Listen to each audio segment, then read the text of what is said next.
Welcome to the Center for the Rights and Protection of Children. I am grateful for your interest in our work and encourage you to partner with us along our journey towards keeping children safe and families thriving.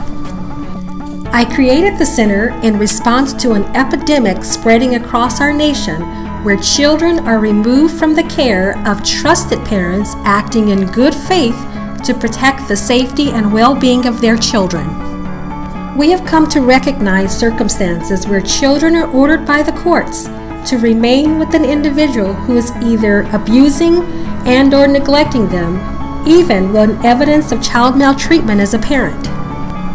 The early childhood stress that many of these children face in these circumstances, whether from enduring domestic abuse, repeated incidents of child abuse and neglect, may hinder some children from reaching their full potential.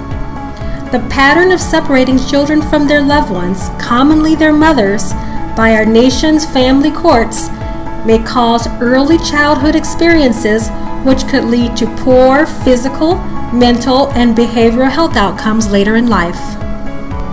In the majority of child and family protection cases we have reviewed, it is evident that courts fail to meet the statutory grounds for termination of parental rights and fail to determine in advance how removing a child from a parent for trying to protect them might impact the child's well-being in advance of the ruling. A landmark study conducted by the Kaiser Family Foundation and the Center for Disease Control, known as the Adverse Childhood Abuse Study, identified major childhood stressors which have the potential to cause trauma and challenges later in life. Two of these are enduring abuse and loss or separation of a loved one.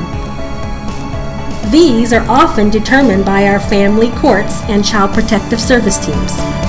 We assert that many of these children experience mental health, substance abuse, and poor productivity later in life due to trauma which is often induced by the court and state protection teams. This is precisely why court and child protective service processes must be more foul-proof to avoid errors that are putting children in harmful circumstances that no child or family should have to experience.